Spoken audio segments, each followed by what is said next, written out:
Bienvenue dans cette nouvelle édition du journal de campagne. Voici les titres. À quelques jours du scrutin présidentiel, les jeunes militants du RHDP de la ville de Bouaké adressent leur doléance au futur président de la République. Nous ferons le point dans ce journal. Et puis, le candidat indépendant, Kwadwo Konon Bertin, poursuit sa route vers la présidentielle. Il appelle les filles et fils de la Côte d'Ivoire à préserver la paix et l'unité. À suivre également dans ce journal de campagne la carte postale de la ville de Ferké, une ville située au nord de la Côte d'Ivoire.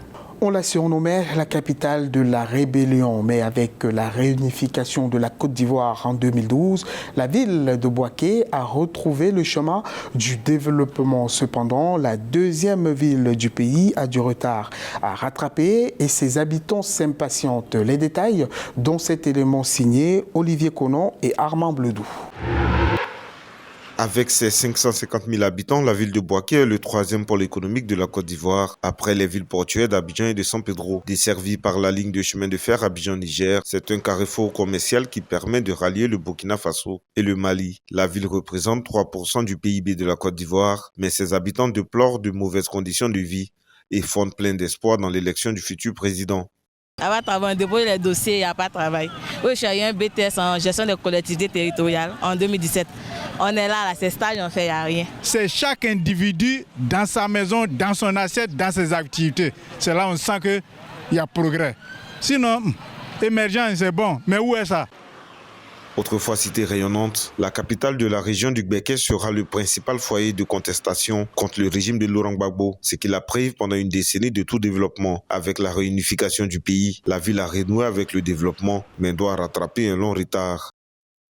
En 2017, on a eu encore quelques soubresauts ici et cela a retardé beaucoup de choses à Bouaké. Et c'est seulement depuis 2017 que Bouaké a commencé à rattraper son retard. Donc il est important qu'on maintienne cette stabilité.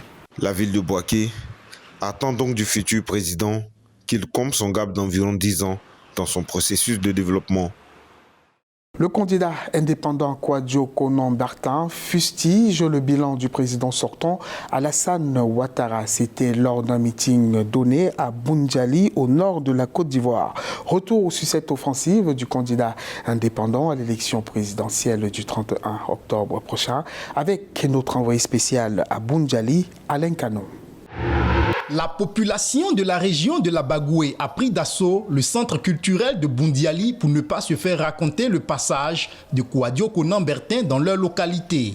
À ce premier meeting de campagne dans le nord de la Côte d'Ivoire, le candidat à la présidentielle va dénoncer la politique d'exclusion instituée par le pouvoir sortant dans cette zone. Alassane, il fait meeting à Daloa, il fait meeting à Bokanda, il fait meeting à Abouasso. Mais ici à Korogo, à Kong, à Boundiali, à Ferké, si ce n'est pas lui seul, il n'y a pas Bété, il n'y a pas Baoulé, il n'y a pas Agni qui va venir ici. Si ça continue comme ça, ce n'est pas bon. Vous devez ouvrir les portes du Nord au reste des enfants de ce pays. C'est comme ça que vous pouvez créer ce pays. Et le Nord n'est pas la propriété privée de Alassane Ouattara. Ça dure 20 ans. En 20 ans, je suis le seul homme politique qui n'est pas de votre ethnie qui vient ici pour faire politique. Est-ce que c'est bien? Continuant sur sa lancée, Kwadwo Konon Bertin a attaqué le bilan de celui qu'il veut remplacer au palais présidentiel, lui reprochant son inclination à la promotion ethnique et tribale. Moi, je m'appelle Kwadwo.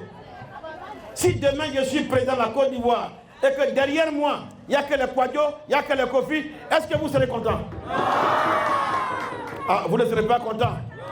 Maintenant, quand derrière Alassane, il n'y a que les Ouattara, les Ahmed, les Sonufo, les Koulibaly, les Mamadou, là vous êtes content. Vous êtes content? Mais quand Alassane fait ça là, est-ce que vous savez ce que les autres pensent de lui? Si on fait comme ça, on ne va pas s'aimer entre nous Ivoiriens.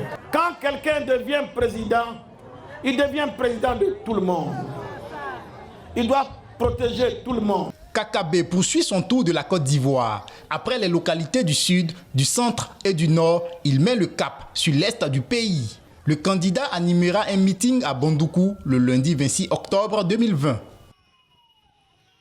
La période électorale est une occasion pour les petits artisans de Côte d'Ivoire de se frayer un chemin dans le monde du business électoral. Hubert Kwasi Kwadio est l'un de ces artisans.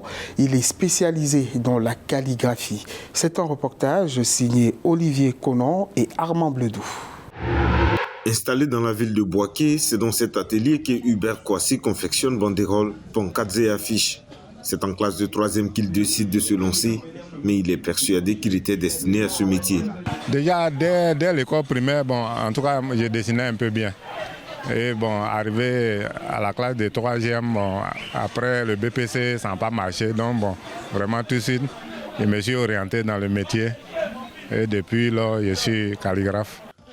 La campagne est l'occasion de bonnes affaires, alors Hubert reçoit quelques commandes.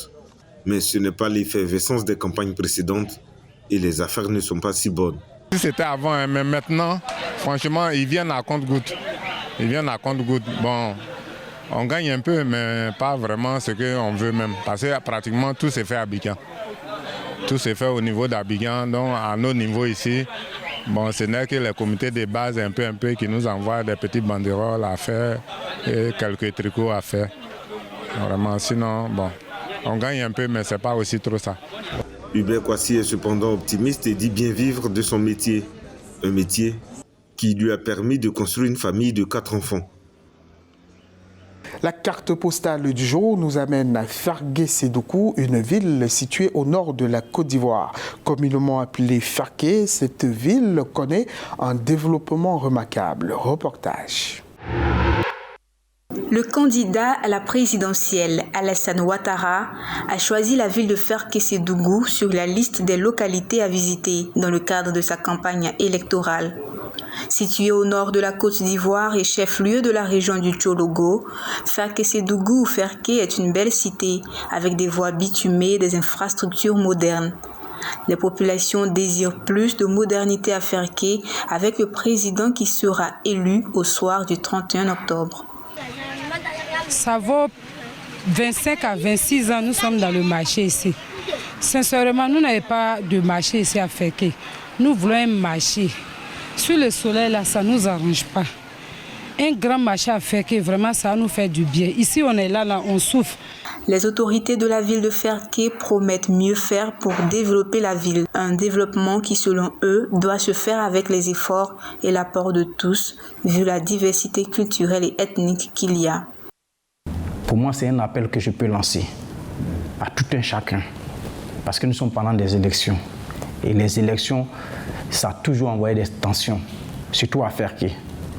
Je vais appeler mes jeunes frères à modérer la tension pour ne pas qu'il y ait des chauffourures à Fergué.